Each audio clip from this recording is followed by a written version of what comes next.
Hey, everybody, this is Loren Baker, founder of Search Engine Journal.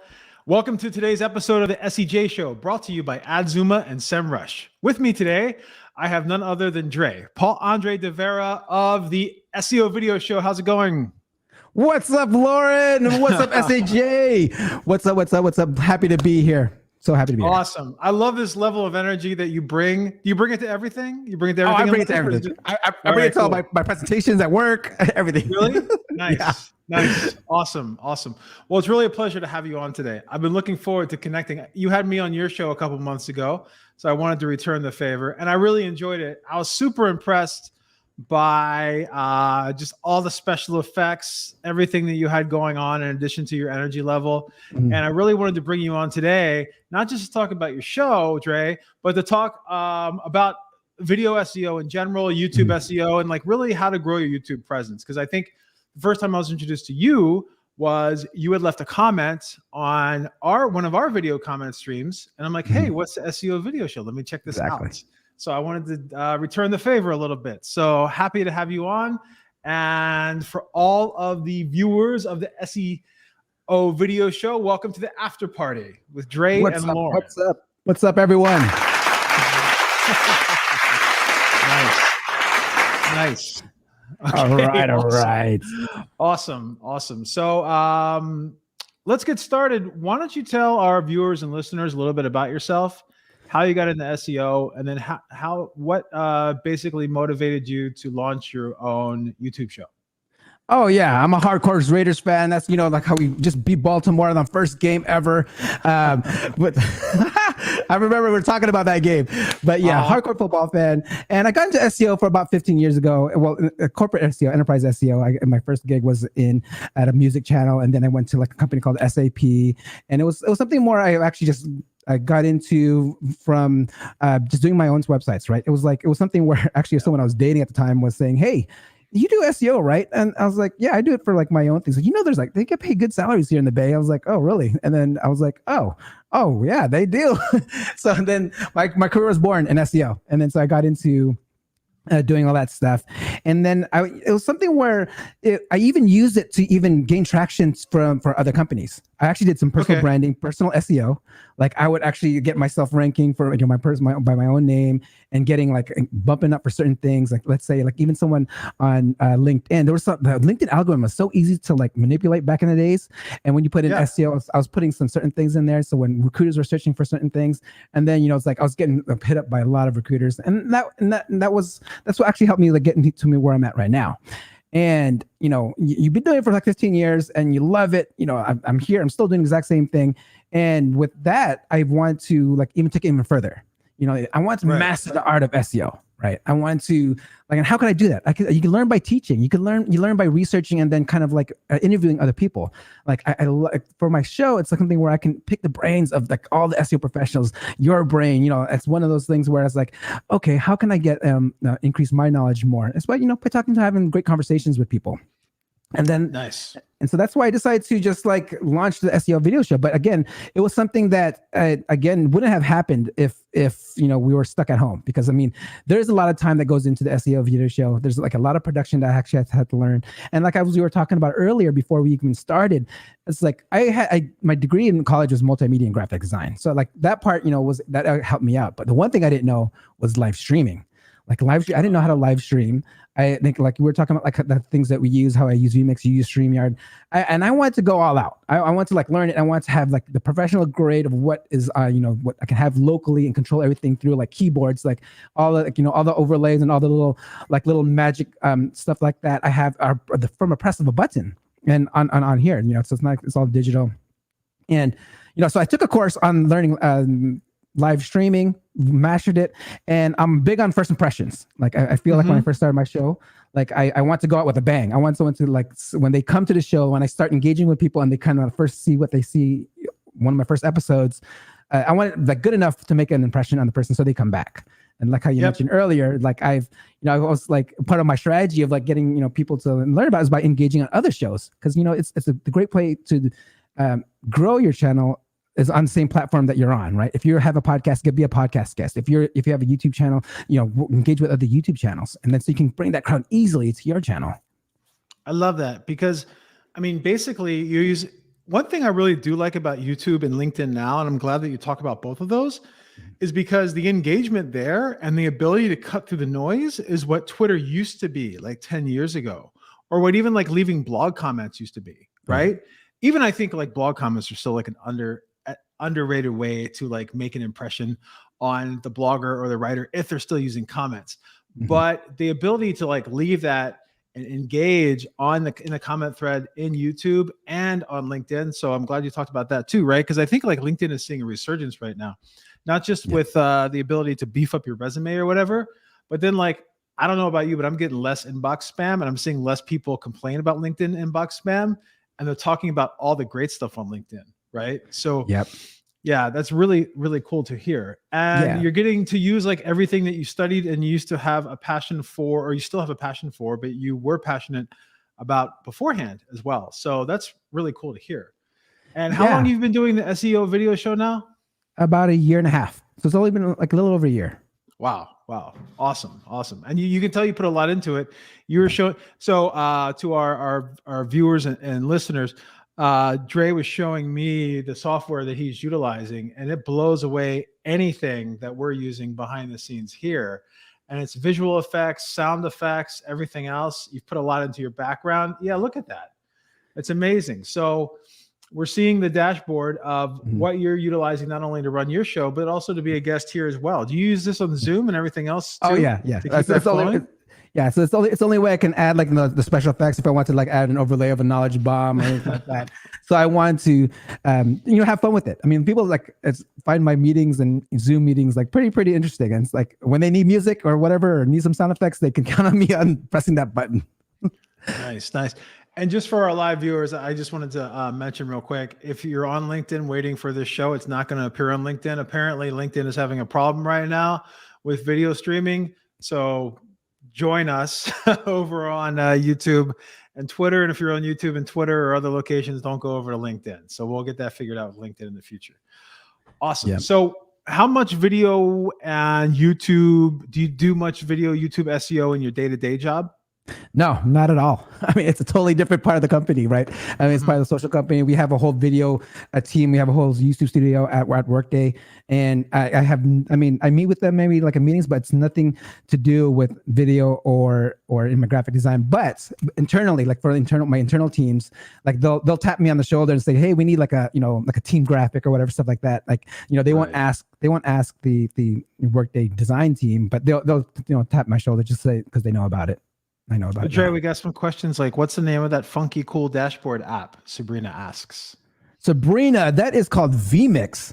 It's vMix, and it's a PC-based software. It's a localized software, and I can stream out. That's where I stream out to YouTube, Facebook, Twitter. I can't do LinkedIn, so I'm sure that feature will come in soon. But yeah, I can't do LinkedIn yet. But I did get approved to get on LinkedIn. So what I do is I mirror my channel on LinkedIn to get that in there. So like I have a page, so I mirror like I'll re-upload everything. I'll link there, and kind of if you look at my own YouTube page, my LinkedIn page, it kind of matches exactly how my YouTube page looks like. And what's cool about that, which is what what later on is like I want to get like my future plans for the show, is like you can see who's actually my demographics of all the companies who's actually on from my page, right? So I can show that to like advertisers, right? It's like the 2,000 people that are subscribed to my YouTube channel, you can see what companies they're working from, because for the most part they're also on my LinkedIn page. So being able to see that demographics is like very, very key for me, like for my future plans for the show. So you've had the show for a year and a half now. This is like a lockdown. What am I going to do? I'm locked down. Exactly. Let's make my Zoom life better. Let's make all of this. Let's make presentations better. Let's launch the show.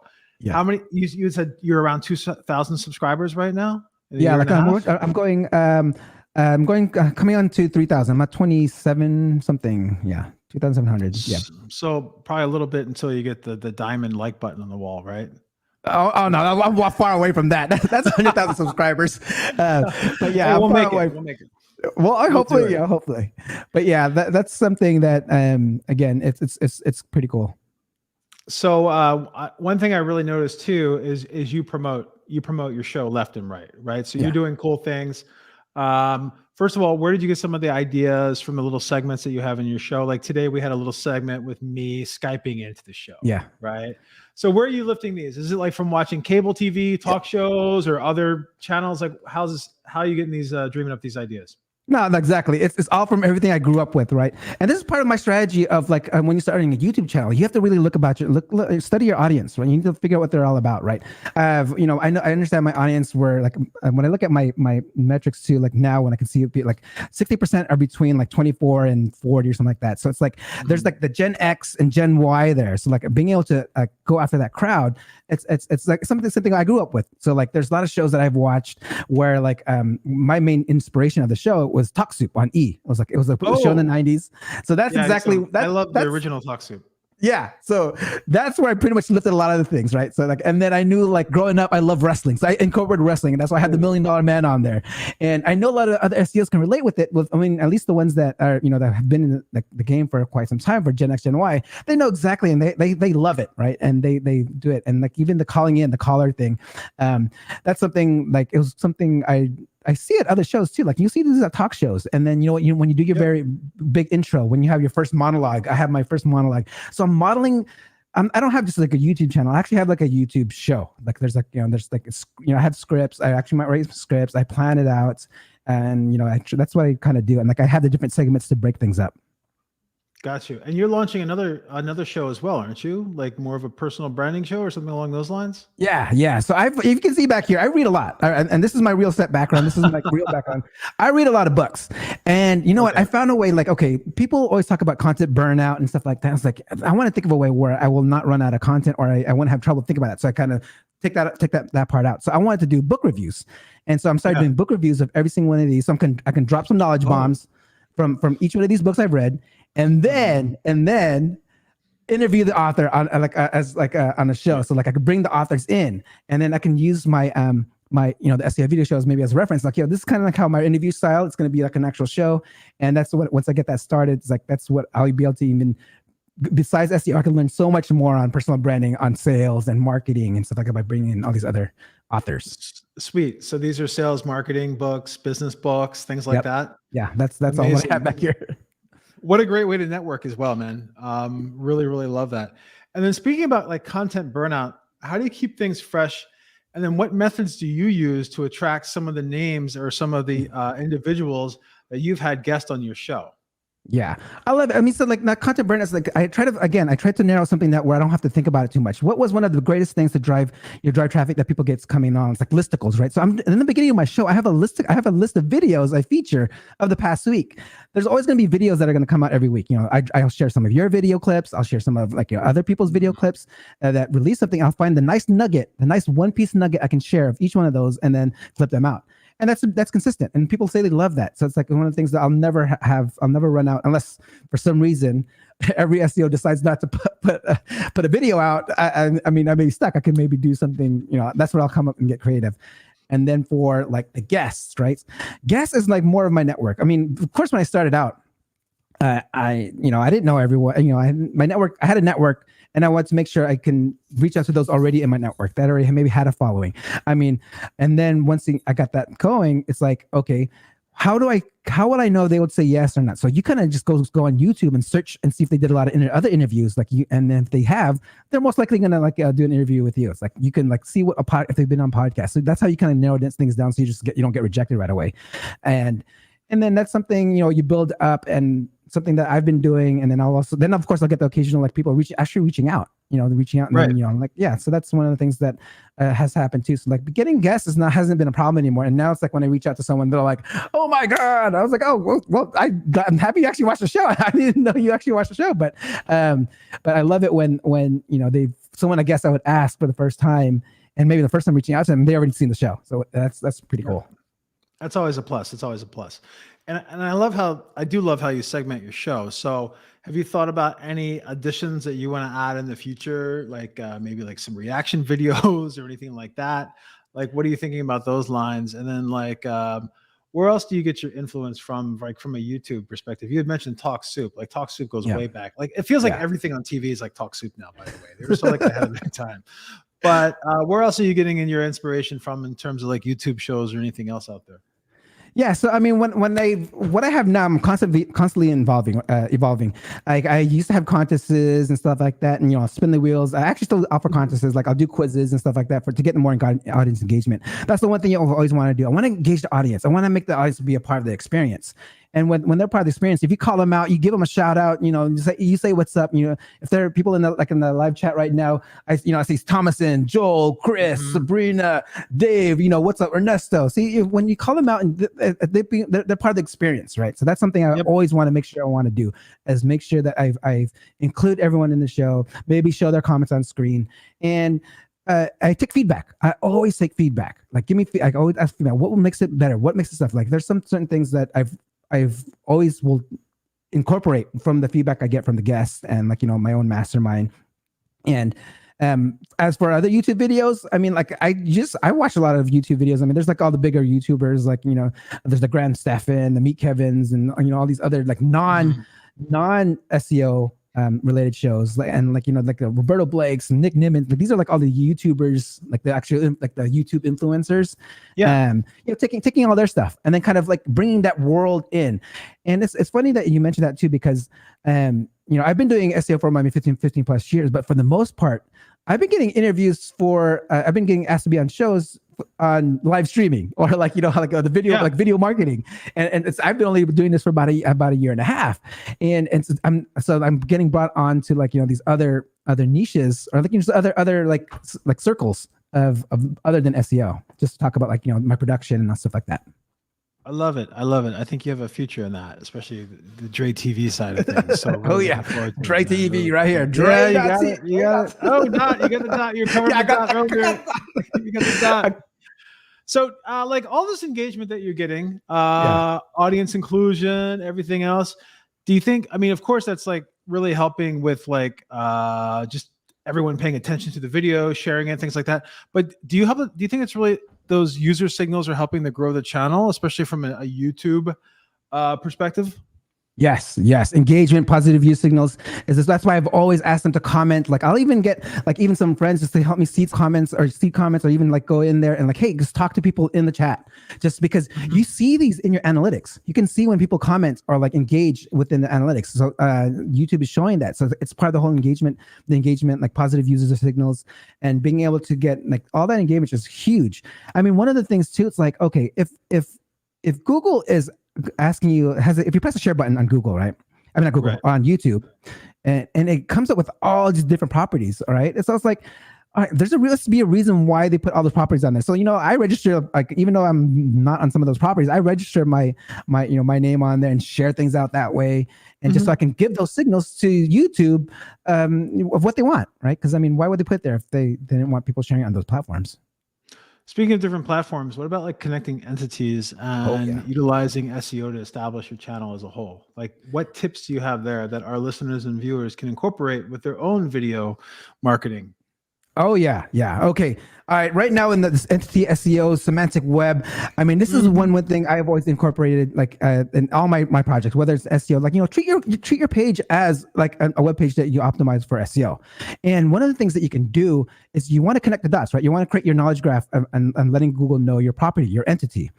And if I've seen this, like there was other shows like on Jason Barnard's show, like I saw him like, oh, you're not even connecting your own business to your own videos, because I was like, and then even I looked at the search engine journal, I was like, hey, you guys are not connecting your office to your own video location. So being able to connect these dots, like, if you go to video location, you don't have to put a city or address, search engine journal, your office will show up there, and then attach it to every single video. So it connects the dot between, so you can connect that dot.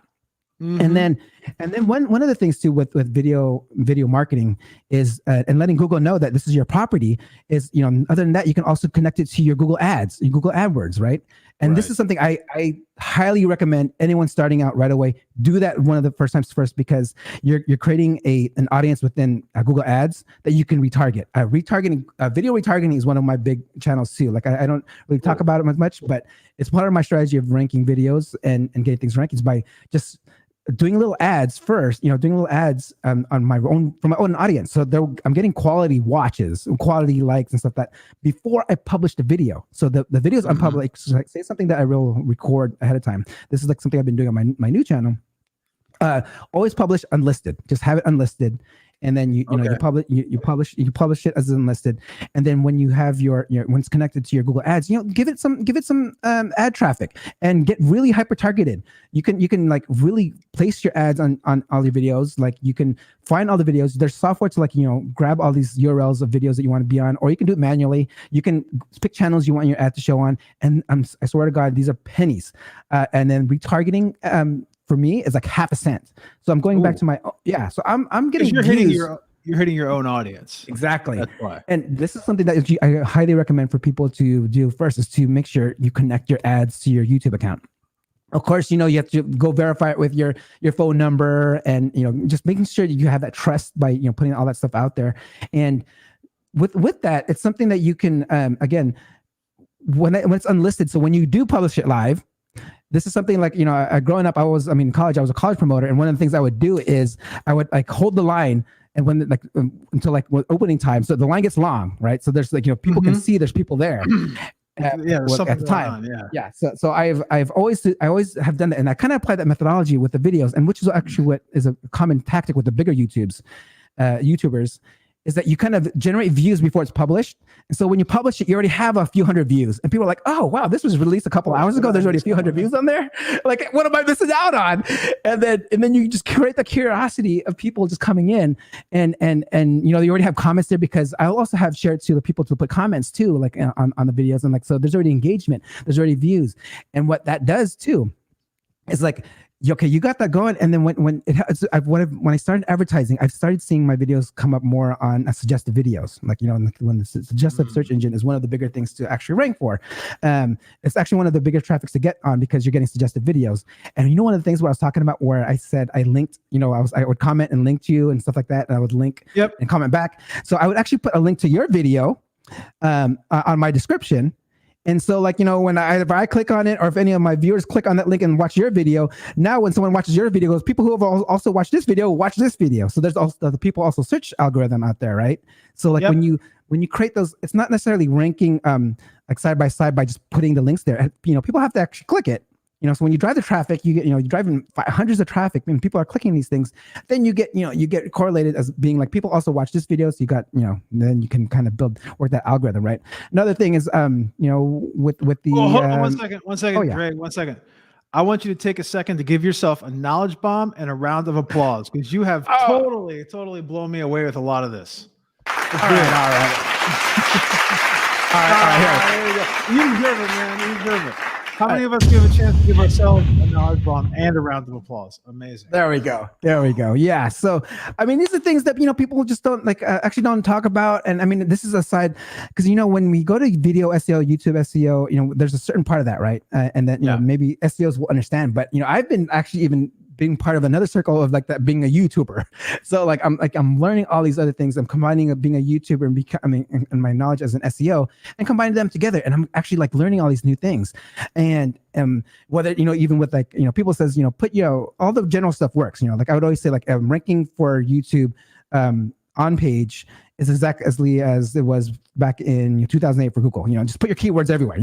Put that thing everywhere, front load it, like that stuff will work on there. But you still have the other factors that can boost it up, like even like the whole click through rate and stuff like that. Because like if you look at Loren Baker on YouTube, like I have you as number one, and there's a reason why it's number one, because I did my on page, and then I actually made sure, like one of the things where I made your title shorter, and I added emojis, like those are things where that you will learn as an SEO.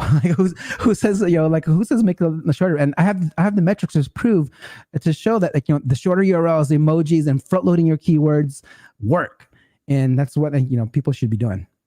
Wait! I just searched for myself on YouTube, and your show is first for my name. Yeah. Told amazing. You. Oh, amazing! Oh, you just got me right here live. It's got me. And then number 2 is our show about you. Oh, is it? Is it really? Yeah. Because it's live right now, I think. Because it's live right now. So yeah. Oh, no. That's one thing. That's one thing that the Google's tying the entities again together. And One thing I've always talk about in my presentations when I used to have conferences is Google loves the fresh content. So like Google will boost up the live shows like so much faster. Like Google loves fresh, 100%. like really fresh. What's fresh and fresh? Live stuff, right? So being able to go live, I even have like scheduled lives that are already ranking on YouTube and on Google, and for like long tail keywords. And it's like, okay, I never went live, but still there. So it's like, I've noticed that too. I'll click around on some of those. I'm like, what's going on? Is something broken? And I realize that it's a show that's going to come up in like a month or so. Yeah, or even in the past, because there's something about that live, but the live metadata that's letting Google and YouTube like show it first, or give it ahead of time, put it up ahead. So like for the most part, like I even want to like go more often. I want to record my actual videos live, because since I know how to edit stuff like on the fly, like how I do on the show, it's like I want to even do like more of my, when YouTubers do presentations and they plan it out, like I want to do that stuff live just so I can get that extra boost of that live metadata. Not? Yeah. Why not? Right. Yep. I love the whole building in public thing, and I think YouTube is a great place to do it. And with me, like, I started blogging like 18 years ago. Right. Oh yeah. Hey, for myself personally, it just got old really quick. And then honestly, the ability to set up the show, like I was watching SEMrush was doing a lot of their webinars on YouTube Live. And I noticed that afterwards, Anton Schulk, I think is how you pronounce the last name, he would post on Twitter, hey, we're #1 for, local Google SEO, whatever. And I look and like, yeah, it's probably because you're live, right? Yeah, so I'm like thinking to myself, oh, can I do that too? So we started doing it as well. And then honestly, I like recording the podcast. So we had the audio podcast first, but I really like this because, first of all, not everyone learns the same way, right? Mm-hmm. And I only really listen to audio podcasts myself if like I'm in the gym, maybe when I'm driving or something. But video you can watch almost anywhere. So I just love doing it on video and then taking the audio afterwards. And just learning from YouTube myself. You're light years ahead. I'm taking notes mentally right now, and I'm sure Christina behind the scenes is taking some notes as well. And one thing I wanted to also bring up is, and just kind of highlight, is the fact that you said that running the ads that you're running right now are pennies or half of like you're getting views for almost nothing because you're targeting your own audience. And so many times in the world of advertising and marketing, we just hear people saying new audience, new users, new sales, but and kind of bypassing the power of targeting your own audience at the end of the day. So you figured out a way to get those views, to get your own audience coming back, because sometimes in marketing or whatever, we think a lot more about sales than we do retention. And retention and engagement is what brings the future growth, right? Mm-hmm. So hitting that base, letting them in, like, hey, you're VIPs. No one else can see this. You all are the VIPs. You can see this ahead of time, right? You let everyone else feel special by doing so. And I do believe that when you kind of shut Google out a little, like in the old days of SEO, what we used to do was we would take a page that we wanted to rank and we would disallow it in the robots.txt. Mm-hmm. So Google can read, they can see the page, but they're not going to index the content on the page, but they're going to index the page itself, right? Mm-hmm. So we send links to it, do like advertising promotions, everything else. And then basically you're inviting everyone in except for Google. Mm-hmm. Google starts knocking on the door and you'd see that page increase in the SERPs because they want to get in. And then you let them in and we call it popping the cork. So as soon as you let them in, the page would increase substantially. And you have all of that authority flow and everything pointing to it even before Google could index it. It was a really great method that we used to utilize quite a bit. Whoa! You get a knowledge bomb. Yeah, nice. Love it. You get a knowledge bomb for that one. That was a good one. It's kind of the same principle like I was talking about promoting the unlisted videos, right? Because it's like, and that's awesome. I didn't even think of that one. Awesome. So speaking of knowledge bombs, let's give the knowledge ammo back to you, right? You're sitting on that powder keg of knowledge, and we have asked a ton of our audience questions for you today. Now that I have you on here for at least another 30 minutes or so, let's really dive in. So, and also for those of you that are watching live right now on YouTube or Twitter, go ahead. Oh, someone got scared by your knowledge bomb. Oh, for a second. Oh no, they said it scared me. Okay. So anyway, I can see you getting ready, by the way. I see you waiting. But you see, you yeah, good? yeah. I'm reaching. You're like, oh yeah, no, I hit it yet. But for those of you that are on live, you have any questions for Dre, ask them in the comments on Twitter and on YouTube. We can see them in the back end here in StreamYard. And then I have some questions that have come in already for you. So Matt from Paris asks, well, Matt's been following you for quite some time now. So probably a good year and a half or whatever, and loves your energy. What motivates you to keep going, to do something new every week and to bring it every week? What's your motivation at the end of the day? It's the audience too, right? The audience is what keeps me coming back. I mean, being stuck at home was one of those things where it becomes therapy, like right, like I wasn't able to go out. So what was my way to like kind of reach out to people, still interact with people, and also give value? And it's something that I love doing. Like there's things when you can talk about something you love and doing other things that you love and combining it all together, and then also meeting people. I mean, it's unstoppable, and it's one of those things where, and then if I ever had to if I ever need like that motivation support, like having a mastermind is also great, right? Having a core group of people to like kind of like look out for you and being able to like, oh man, like you're doing great, or getting that feedback and stuff like that, having that core people to like let you know that and be honest, like truly honest, will also keep me going. So you've brought up mastermind a couple times. So what are you referring to? Are you just referring to a small group that you're networking with, or your audience, or people that you've met through your audience? What do you mean on the mastermind side? Okay, yeah. So I'm huge at masterminds on small groups.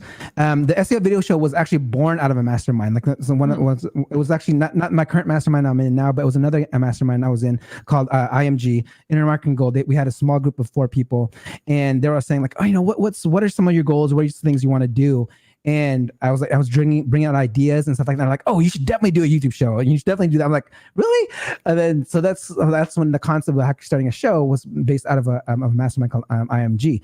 Right now, the mastermind that like I refer to now is like a group of just 4 guys, and we meet we used to meet weekly, but now we do on a bi-weekly, and we just kind of share our wins. We kind of share like what we're working on, and we ask each other. We're all a bunch of SEOs and marketers, so like if we need any help, we can get some outside like minds to kind of like help us solve this puzzle, because SEO can sometimes be a puzzle. Like, oh, does that page have more links than you? Oh, do they have schema? And like just kind of like thinking, having that group of people, like group thinking on solving like SEO problems is something that I found to be very, very valuable.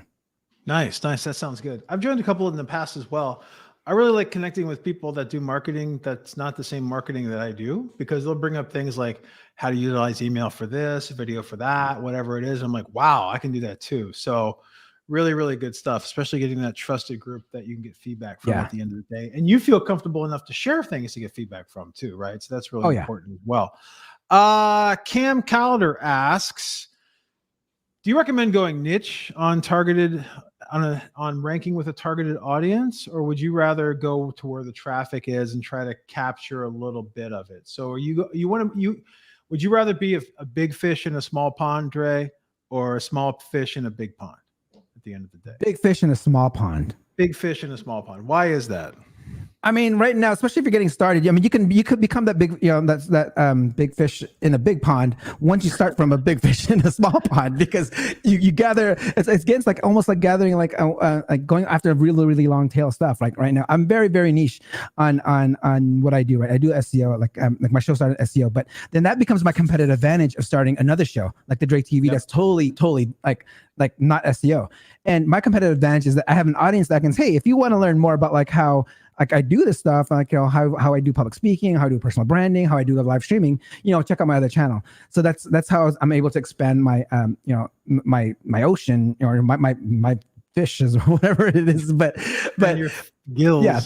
So like just develop the audience first, like go small, when you're going after these niche things. And it's so much easier too. Like if you're talking about like SEO wise or ranking wise on YouTube, if you go after these long tail stuff and garden that traffic, garden that audience to collect their data. I mean, not necessarily data, but the cookie, or like so you can create the audience within Google Ads. You can retarget them. Like I am retargeting, since I'm on the same channel, you can create multiple channels on the same account. I am retargeting even my Dre.tv one with my SEO video show, because I'm like, hey, they're gonna see a familiar face, right? If they see a familiar face but totally different, like sweatshirt on, you know, it says Dre TV on the sweatshirt. Like, hey, what's this about? So yeah, I'm big on branding, huge on branding, guys. Like if you can tell, like even the colors, like I've my theme is about 90s. I have that whole 90s bright stuff, and it's just being able to, like, you know, making sure your set or your videos is you, like is uniquely you, like who you are, and like how you want to kind of like put yourself out there, stand out. That's how you'll be unique. One of the things, like I always tell people how to be unique is, like, you know, figure out all your skill sets and combine it, and then you'll have a unique product, right? I mean, like there's some guy who does financial advice on YouTube and who knows magic. So he incorporates magic tricks in his financial advice, which is like totally like entertaining. So that's one of the things, like I feel like if you can just find, like, you can be that small fish in a big pond by having that unique thing too, right? Yeah. Or an octopus, Hobby, who's been commenting in the series. It's not about being a fish; it's about being the octopus. So I guess the octopus, having those tentacles out there, diversifying all of your streams. You got it going on. So that's amazing. Cool. I like that. Sorry about that. I got a little chime in my office. I'm not sure if you guys can hear that or not. And I also like to think about. Yeah, I also like to think about being yourself, right? Yeah. Like it's not going to last if you're trying to be somebody else for an hour a week or 3 hours a week or whatever. Be yourself. You're going to attract people that are interested in you and your style and you and everything else. So I love that as well. The next question that comes in, let me see what we got here.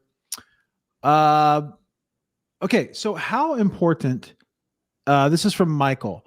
Michael asks, does doing a transcription of the video and leaving that in the description area within YouTube actually add value when YouTube can already do closed captions and everything else? So what do you recommend, right, leaving in the description area within YouTube to differentiate that from a content perspective, to rank higher on YouTube? We've already talked a little bit about related videos and stuff like that. But what else do you recommend to put into that description area within YouTube? Oh yeah, definitely put your chapters, right? You divide your content and like figure out the chapters and put the timestamps. You know, you're right. Like before, people used to just copy the transcriptions and put it in there, and you know, like we're already doing it. But you know, being able to put your timestamps in there, and then but not putting actual titles next to them, like actual real titles that make sense, not like meaningless ones like intro, outro. No, nothing like that. You want to put in some keywords or something. Like go to Google and search whatever people also ask questions, and put those as some of your timestamps if it makes sense. Like put that in there. There's also a hashtag algorithm, right? If you click on the hashtags, Google will show the first 3 hashtags under your video if you're not using the video location. Like, you know, if your office, you're not using your GMB or GMP, Google Business Profile, GBP, whatever it is. I like GMB better, but GMB rolls off the tongue well, but I was like, but GBP, it's GBP. Yeah, that's what it is. Google Business British Profile. Pounds. Yeah. So. but you know, if you're not using that as your video location, use hashtags. It'll take your first 3, and then because if you click on that, there's a whole hashtag search algorithm. There's a whole hashtag search. You know, everything with the hashtag. If you click on it, will show up within a whole different screen on YouTube. One thing I love doing is tying my entities. So I'll put in my social links and my phone number and all that stuff within my business profile. Your phone number. Yeah, I have my phone number. You can call me right now if you guys want. It's on there. It's on there. But yeah, see, I have no shame in my game. I have nothing to hide. And if I want, like, I'm an open book where I want even like Google to make it easy to Google to understand. Like, this is my entity. This is Paul Andre, and you know, this is one of my properties. So that's like one of the other things I always put on there. And then of course, if you have some affiliates, you want to make some money, put your affiliate links in there.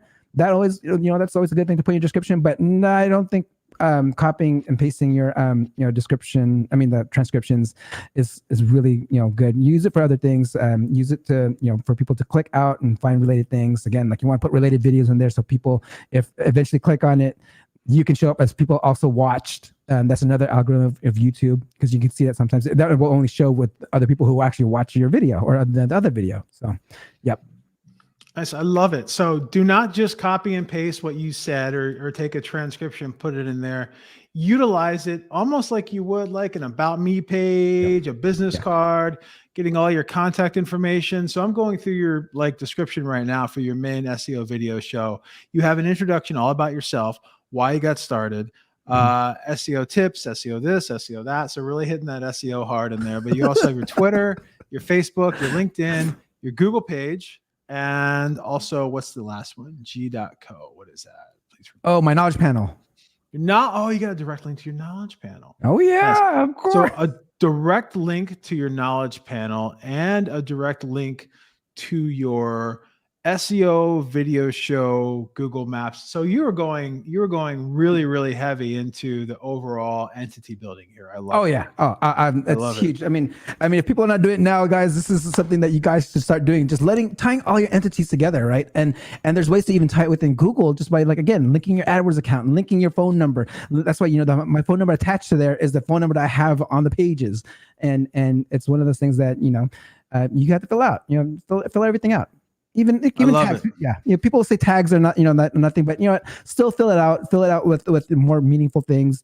And, because one of the things too is people like me the tags actually help, I think, advertisers, because there's software out there that can actually, that will go off the tags instead of the search results, because, so go off, put the tags out there if you want your video to get shown and stuff like that. So use tags.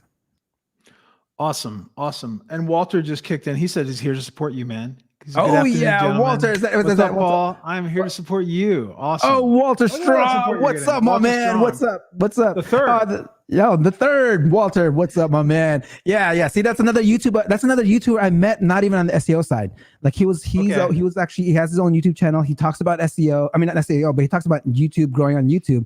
And then he brought me in as the SEO expert for YouTube for his audience, and which was awesome. So we did some keyword research tips on there, YouTube keyword research tips, and we were just I was on a panel for him. But yeah, so that's one thing you should definitely do. Definitely do for you guys too. Keyword research is still big for YouTube as well. So make sure you do your keyword research, and including your certain keywords.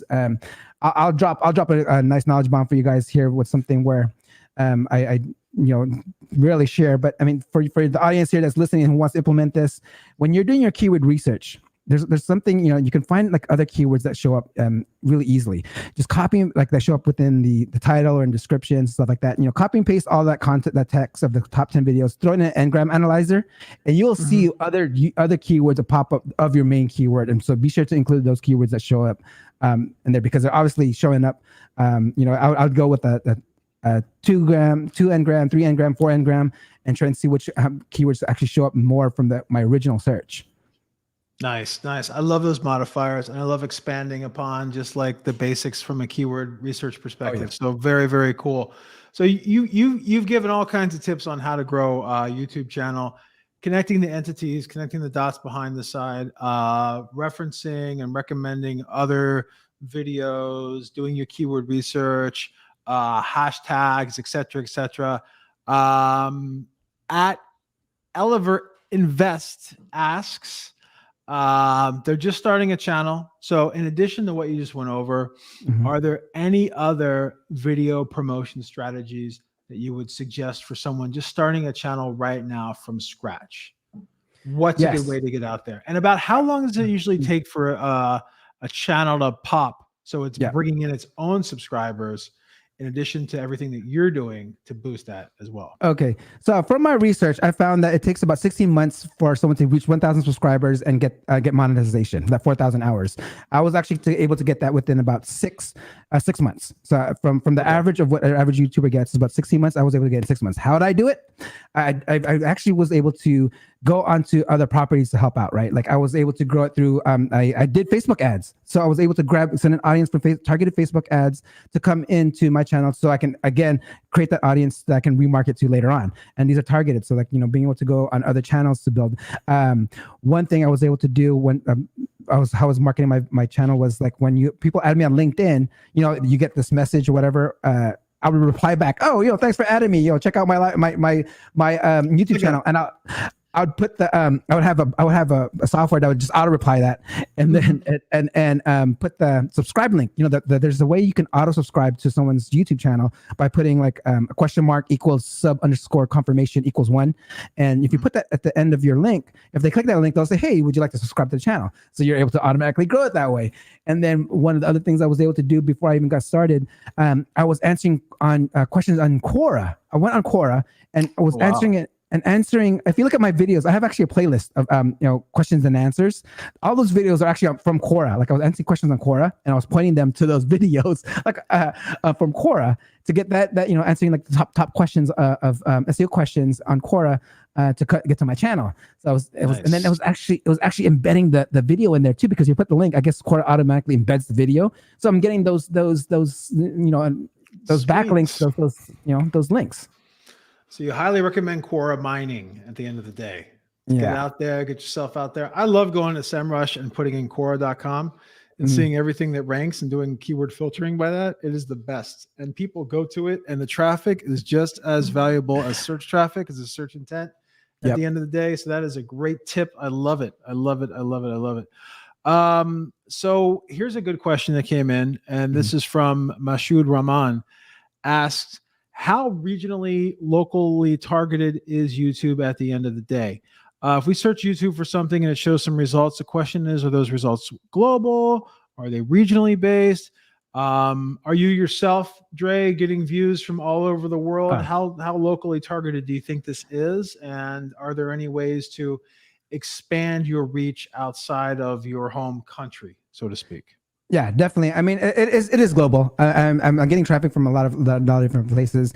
I mean, and then if you're doing some ads too, it's like, why limit yourself to a certain audience when depending on what, I guess, what your business is, it's like, if you have if you're offering a digital product, okay, who cares where they're from, right? like expand your audience. But yeah, I'm seeing audiences from all over the world. Even like people I call, I'm surprised some people when they say from Poland, Nigeria, watching my show. I'm like, what time is it over there? Right? I'm like, I know, some people that's in the audience that Hobby's from Poland, and like I think but every time he comes on my show, he's drinking a beer already. So like I'm surprised he's actually still up right now watching this show. And thank you for the support, Hobby. But yeah, so he's probably like having a nice little buzz right now. But going worldwide, I mean, that's the one thing about having a channel. Like you can reach the world, and that, I find that totally cool. It is cool. It is cool. We got Hobby on here from Poland. We got Joel Magnuson from Sweden, and we got Sabrina from Bethesda, Maryland. Maryland, my home state, right there.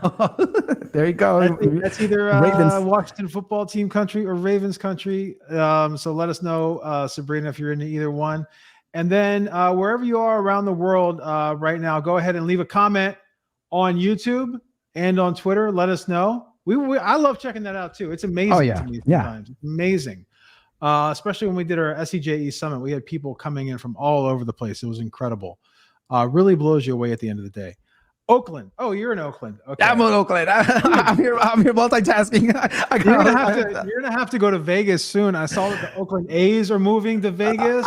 The Raiders are already there. I don't know, man. It might be time. I mean, at least my Warriors are out there, but I do go to Vegas now because I do have season tickets, and like I just love it out there. It's for the Raiders, you do? Yeah, I have season tickets for the Raiders. Oh wow! Let's get off topic for a second. How Allegiant, is it Allegiant Field? Yeah. How Allegiant. Impressive is that inside? It looks It's so awesome. It's so dope. I mean, compared to like where I was coming from Oakland Coliseum, that place smelled, right? I mean, I'm going from like something in the hood to something like so luxury, and it was really nice. I mean, you can't like knock the Oakland Coliseum. That's OG, but I mean, when going there, it's like you feel like you feel like the audience, the spectators are us, like the fans. I feel like a king out there. Like it's so cool. The food is good. Like all the actual stadium food is off the hook. I mean, I every place I try to try everything because they have so many specialties of different food booths out there. So like it's not your traditional stadium food. It's some really good food.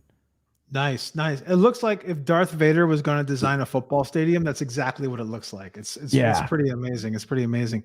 We have Inya from Cyprus. That's not Cypress Hill. I think that's Cyprus itself, Northern Cyprus. We have someone from Quora. I'm not sure exactly where that may be. And then Toronto, Bradley in Toronto. So awesome to see everybody chiming in. And let's see. What about, okay, so you've published the video. The video's out there. Maybe it's getting some views for a while. It kind of tapers off, this and that. Do you ever do any like split testing, editing your titles, editing your descriptions afterwards? What kind of effect does that have? And can it have a negative effect when you're editing or changing your titles too much within Yeah. YouTube? So, I mean, within YouTube, I don't do too much, but I have changed things, and I've actually seen instant results. This is how I was actually testing, even with your name, right? I was like, okay, let me front load it, let me do this and do that. Because what I do is I have a generic title for all my when I actually go live, right? And then when I actually changed it, it's like, oh, I just popped up. So it's like, and the things I did was like, I actually front loaded the keyword, and I made the title shorter. And one of the things to make the title shorter and just like having more of a tagline, more of you have to put your ad copy, your ad copy mind up, because you want that click. You want to get that click. And just putting something so generic, okay, episode blah blah blah, Loren from SA Journal. I changed it to Loren Baker spills SEJ secrets, right? and then tells all the SEJ secrets. Look at that. Come on, see, who wouldn't want to click on that? Like, what is Search Engine Journal secrets, right? So, tremendously, I can tell you, like, my click-through rate would double if I just kind of put the emoji, make it short, and make it like a little like something like that. Like if you look at some other ones I've been playing with, yeah. So and just playing stuff like that. One of the things too that I've one thing we didn't talk about is thumbnails, right? Thumbnails are something something that's very, very important too, because again, Google Cloud Vision can actually read all the text within your thumbnail. So that there's some times where you can even throw in small ass text on a thumbnail and you can't even see it, but you throw in Google Cloud Vision, they can see that text and it's extracting those keywords. So I for my thumbnail, I mean, a totally different strategy on my other channel, but on the YouTube show, since it's more technical, it's all about the person. I really want to rank for the person. I want to rank for SEO. I want to rank for what their company. I kind of leave all that the text on there so Google can actually extract that information. And this is something where if you want to get some inspiration on thumbnails, is like go to Netflix, see which thumbnail that you actually click on, because they spend millions of dollars on testing your thumbnails. They change them all the time. As well, man. Like I'll think something is brand new, like it would be there's a new episode of Narcos out or whatever. Like, oh, I watched this already. Like, it happens all the time, right? Yeah. So if you look at the strategies, and there's they do a lot of testing. They're doing a lot of like retargeting, like kind of like looking at what other movies you watched, and then they'll put it in there. And then they came up with a study too. Like it's good to have one or two people on a thumbnail. No groups are bad unless the group is an actual object. The facial expression matches the title. It's kind of look at the title. Those are the key things of some of their findings that they have. I mean, you can go to Netflix technical blog. You can see all that stuff. That study. I don't remember the URL, but yeah, check that out. It's a great way to learn. And for you to even stand out, I know we talk about this. When you research your niche, when you're starting out, like one thing to do is like create a Google profile, on a browser you don't use, like Microsoft Edge, and create a profile there, and then just use that Google profile to like do like a couple searches in your niche on YouTube. Watch a couple of videos, shut it down again, do that again next time. And so you can train the Google YouTube algorithm to show certain videos, and then maybe on the third day you go back to it. It's only you on this. This is only you looking at stuff. You'll start suggesting and recommending all these videos. And if you see the thumbnail, if all the thumbnails are like dark colors, make sure your thumbnail is like bright red or something like that. And you'll pop out. So you do the opposite of what your niche is doing. Then you'll stand out within your within the industry you're being at. Like Brian Dean has these green thumbnails. You have Neil has these orange thumbnails, and then other ones like other shows don't really care about the thumbnails. So for me, I was like, okay, how can I pop out? Like I don't want to be green, I don't want to be orange, I want to blend in with them. So I actually will make mine purple and blue or pink, right? So it's kind of like those things where if you see my thumbnails, it's like I add that gradient where it's nice and bright, and it just pops out within other videos. Nice. Oh man, so many great tips. I did, what happened here to our screen? We turned little all of a sudden. So I found the Netflix tips. It's actually kind of cool. It looks like it's a 2016 post, right? Mm-hmm, so on selecting the best artwork for videos through A/B split testing, and they break down everything. I dropped that in the comments here. Super cool. And I love the fact that you're picking up tips on YouTube optimization from non-YouTube entities, right? Because if we all read the same tips and did the same thing, we'd all be doing, it'd be a zero, like we'd all be just doing the same thing at the end of the at the end of the day. So you're going out and you're finding things that other people have done outside of YouTube and applying that. And I really love the idea of making your thumbnail pop, right? Yeah. So if everybody has the same exact color, or everybody's doing the same thing, when they're on the side of the screen like this, pointing up or whatever, point at them, point. Yeah, exactly. So how important is it to get like those smiles, make it look exciting from a thumbnail perspective? I see our video of me spilling all the SEJ secret behind the scenes secrets. You're just like smiling and looking at me. And for me, it's my like, stone face headshot at the top. So how important is that at the end of the day? Have you seen a higher click through like that kind of anticipated energy engagement? Oh yeah, like you want the contrast, right? You want to be the contrast. Like one of the things I always tell people when making thumbnails is like, make them say, like make him look confused, right? Like let him think. Like if you look at my Dre, if you go to my Paul Andre one, like if you search Paul Andre, my Dre.tv show, like those ones are like the expressions also mean something, right? Like I try to match that. I kind of make it like if you look at them, they look weird. Like why? I try to make my thumbnails weird so people can like be confused or even like kind of make more curious about it. Like, you want them to be very, very curious. Nice. Very cool.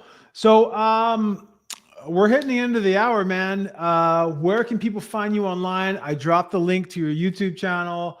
Where are you engaging the most? LinkedIn, Twitter, Facebook? Where can we find you? Oh, yeah. Find me on LinkedIn, linkedin.com/in/Paul Andre. I'm on also Twitter. And my second place I interact the most is twitter.com/Paul Andre. So like I try to trying to keep my usernames consistent, and you'll find me on there. Dre, you can email me, dre@seo.video, and you can call me. it's in my description. Wait, I just tried calling. Hold on, I'm gonna try calling again.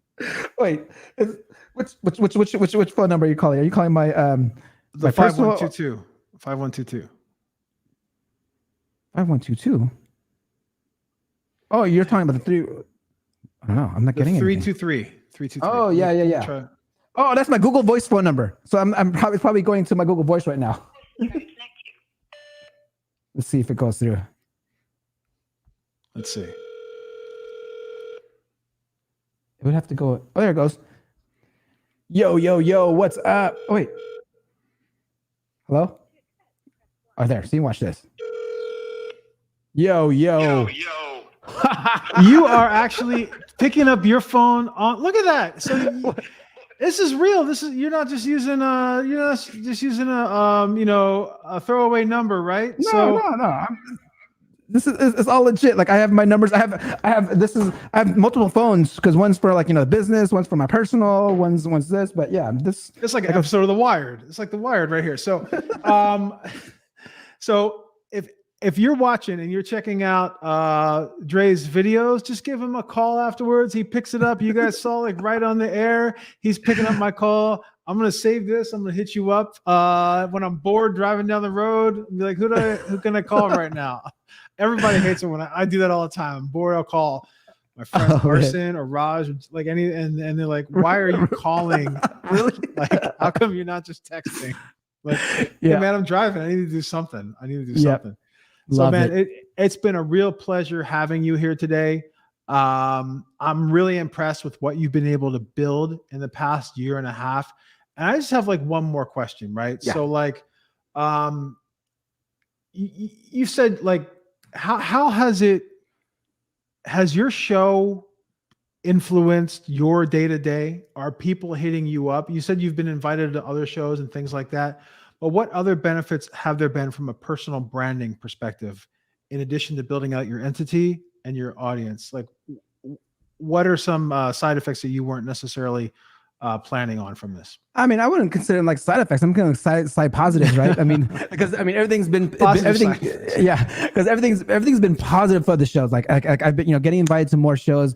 I've been able to network to certain people. I'll be in the. I've actually one of my goals was to be in a book or even write my own book, and then I'm contributing authors in the SEO in 2022 book provided by my Majestic and all them. But so it's I'm getting opportunities that I've never experienced before, right? By putting this out there, and now the fact that we're, I'm going to talk to you after this because I know I reached out for this, but I'm getting companies wanting to sponsor the show.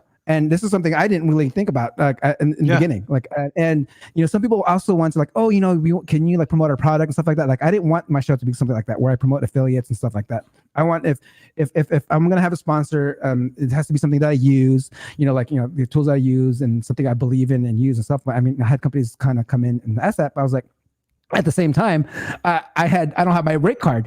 Like, I was like, so this is something I need to work on, and that's why I was pinging you. I was like, hey, Loren, let's talk a little bit. I need a little help here. But yeah, so I definitely, one of the things is like now I see my show as a product. Like, right, it's a product now. Yeah, it's a product now. So it's like I can. So you're tracking the time that you spend on it as well.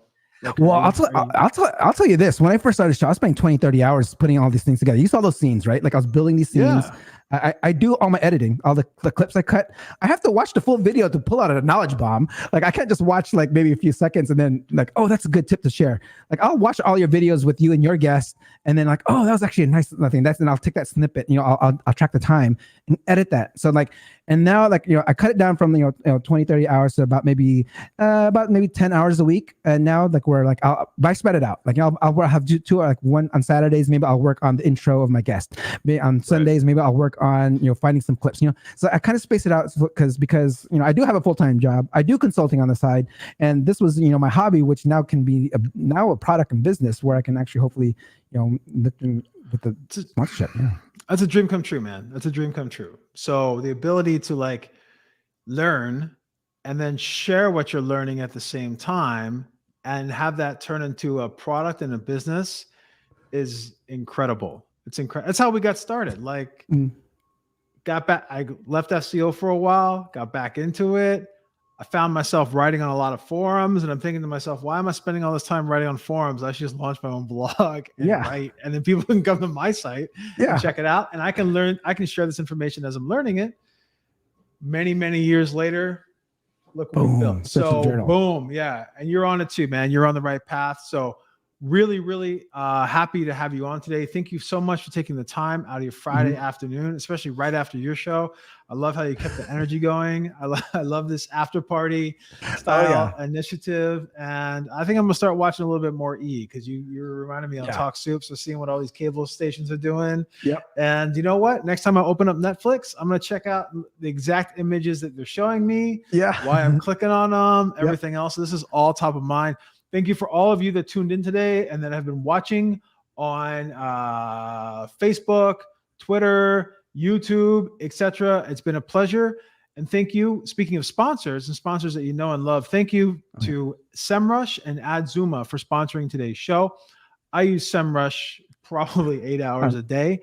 And then AdZuma is an excellent tool. And I really love the guides and the work that they're putting out there, not only showcasing their offerings, but from a thought leadership perspective, especially with Nava Hopkins and team. So thank you again, AdZuma, for doing this. It's always a pleasure to have like sponsors that you know and love supporting you. So hit me up again. Let's talk about that, help you out on that side. More than happy to.